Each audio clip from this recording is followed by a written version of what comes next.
Film Lebaran 2026 paling gelap dan penuh ritual santet. Film ini dimulai dengan suasana sebuah desa terpencil di Jawa yang terkenal angker dan penuh cerita tentang ilmu hitam. Di desa itu tinggal keluarga kaya milik Pak Wiryo, seorang tokoh terpandang yang diam-diam ditakuti warga karena diduga memiliki hubungan dengan praktik santet. Setelah Pak Wiryo meninggal secara misterius pada malam 1 Suro, putrinya yang bernama Rati pulang ke kampung halaman setelah bertahun-tahun merantau di kota. Awalnya Rati hanya ingin menghadiri pemakaman ayahnya dan menjual rumah tua keluarga mereka. Namun sejak malam pertama tinggal di rumah tersebut, berbagai kejadian aneh mulai terjadi. Rati sering mendengar suara perempuan menangis di lorong rumah, melihat bayangan hitam di kebun belakang, dan bermimpi tentang seorang wanita bergaun putih penuh luka yang terus memanggil namanya. Suatu hari Rati menemukan ruangan rahasia milik ayahnya yang tersembunyi di bawah rumah. Di dalamnya terdapat boneka santet penuh paku, foto-foto warga desa yang dicoret darah, serta kitab kuno berisi ritual pemanggilan arwah. Dari situlah Rati mulai mengetahui bahwa keluarganya selama ini menggunakan ilmu hitam untuk mempertahankan kekuasaan dan kekayaan mereka. Teror semakin menjadi-jadi ketika satu persatu warga desa meninggal dengan cara mengerikan. Ada yang ditemukan muntah darah, ada yang tubuhnya penuh luka misterius, bahkan ada yang hilang tanpa jejak setelah mendengar suara tawa perempuan di tengah malam. Rati akhirnya mengetahui sosok di balik semua teror itu adalah Sulastri, seorang perempuan yang dulu difitnah mencuri dan dijadikan tumbal ritual santet oleh ayah Rati puluhan tahun lalu. Sulastri meninggal dengan penuh dendam, lalu arwahnya bangkit menjadi sosok menyeramkan yang dikenal sebagai Suzana. Di pertengahan film, Rati mencoba menghentikan kutukan tersebut dengan meminta bantuan seorang kiai tua dan seorang dukun spiritual. Namun mereka menyadari bahwa arwah Suzana tidak bisa dihancurkan begitu saja, karena kekuatannya berasal dari dosa keluarga Rati sendiri. Menuju akhir cerita, Rati harus memilih antara melanjutkan ritual warisan keluarganya demi menyelamatkan dirinya, atau menghancurkan semua peninggalan ayahnya dan menghadapi kemarahan arwah Suzana. Pada klimaks film, rumah tua keluarga Rati terbakar saat ritual terakhir berlangsung.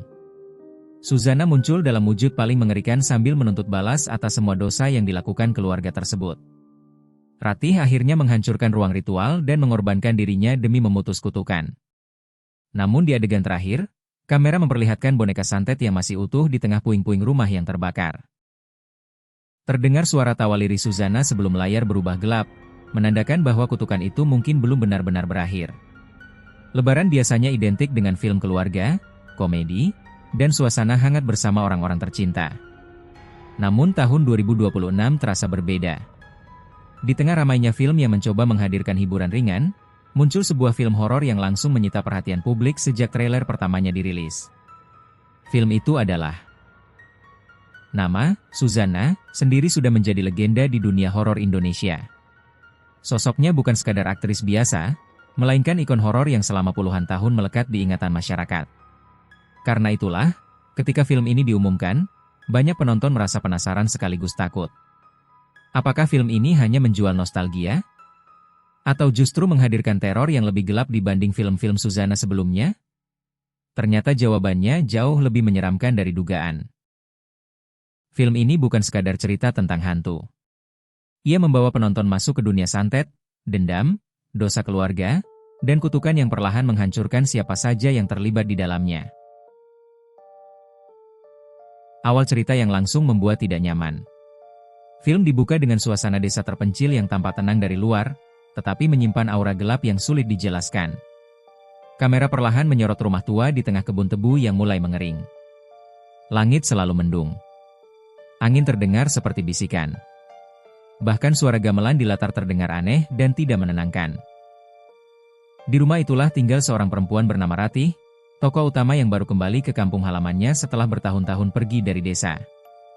Ia datang karena ayahnya meninggal secara misterius.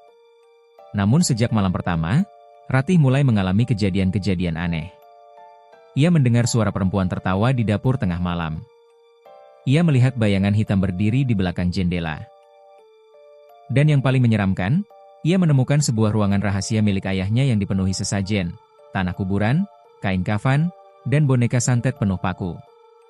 Dari sinilah film mulai berubah menjadi mimpi buruk. Penonton perlahan menyadari bahwa ayah Rati ternyata menyimpan hubungan dengan ilmu hitam yang sudah diwariskan turun-temurun. Tetapi masalah sebenarnya bukan hanya santet itu sendiri. Masalah terbesar adalah dosa yang belum ditebus. Atmosfer horor yang sangat kelam. Salah satu kekuatan terbesar film ini adalah atmosfernya. Banyak film horor modern terlalu fokus pada jump scare, tetapi justru membangun ketakutan secara perlahan. Film ini membuat penonton merasa tidak nyaman bahkan ketika tidak ada hantu muncul di layar. Pencahayaan dibuat redup dan kotor. Musik latar terdengar seperti suara ritual kuno. Beberapa adegan bahkan hanya diisi suara napas dan desiran angin. Ketika sosok Susanna akhirnya muncul, film tidak langsung memperlihatkan wajahnya secara jelas. Hanya bayangan rambut panjang, tangan pucat, dan suara lirih yang terdengar seperti orang sedang menangis.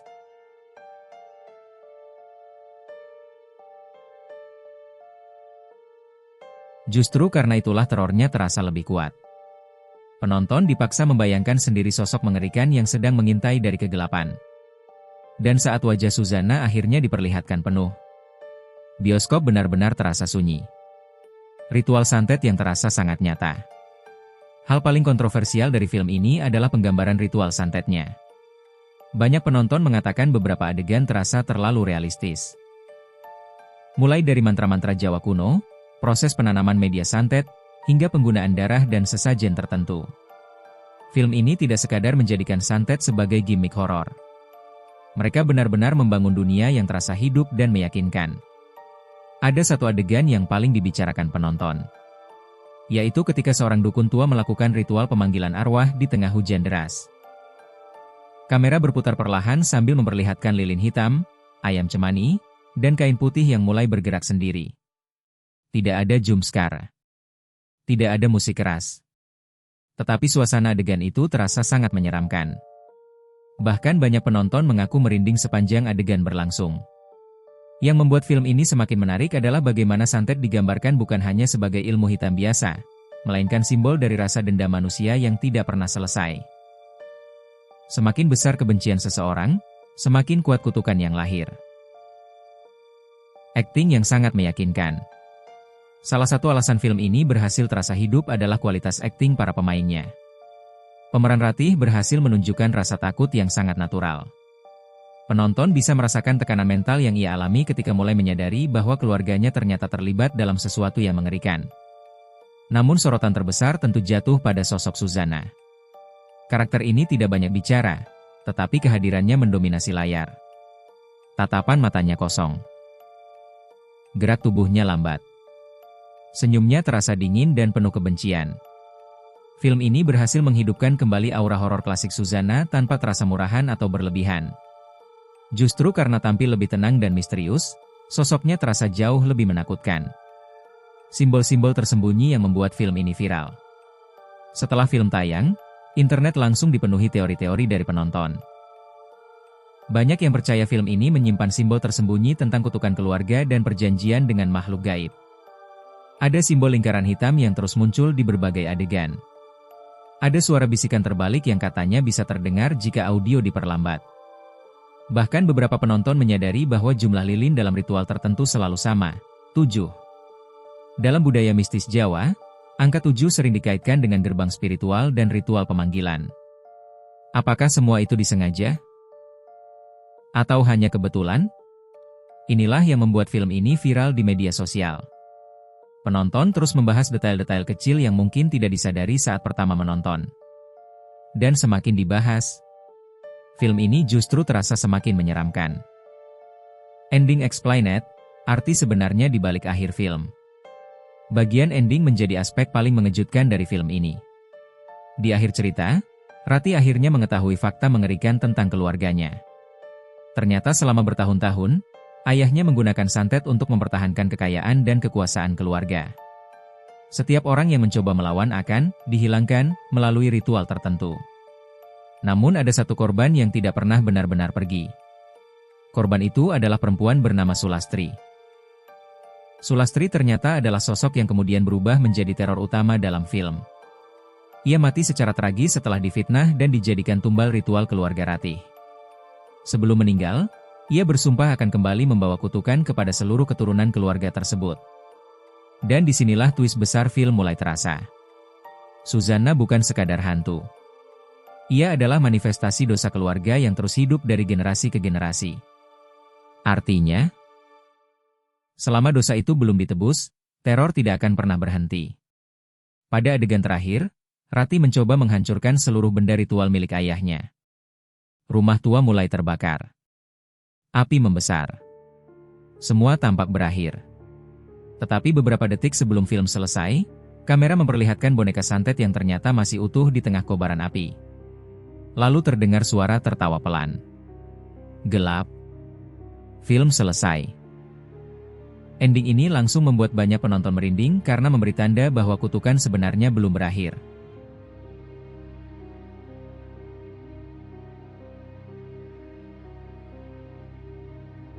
Kenapa film ini berbeda dari horor Indonesia lainnya?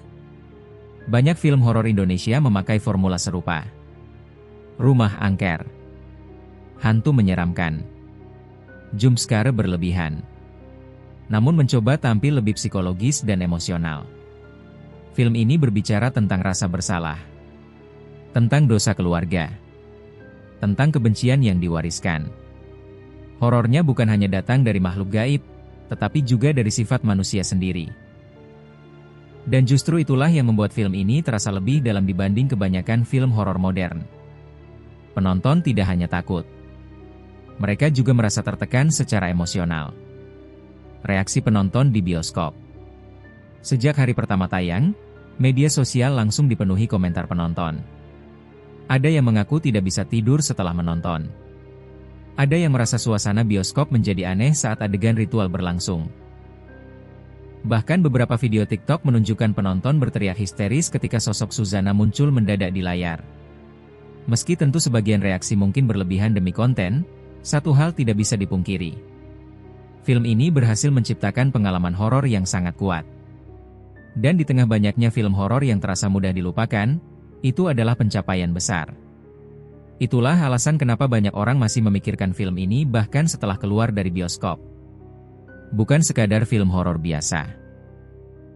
Ia adalah perpaduan antara legenda horor klasik Indonesia dengan pendekatan modern yang jauh lebih gelap dan psikologis.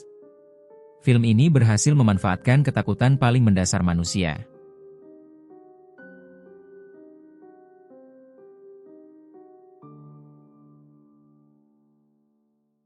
Ketakutan terhadap dosa masa lalu yang tidak pernah benar-benar hilang.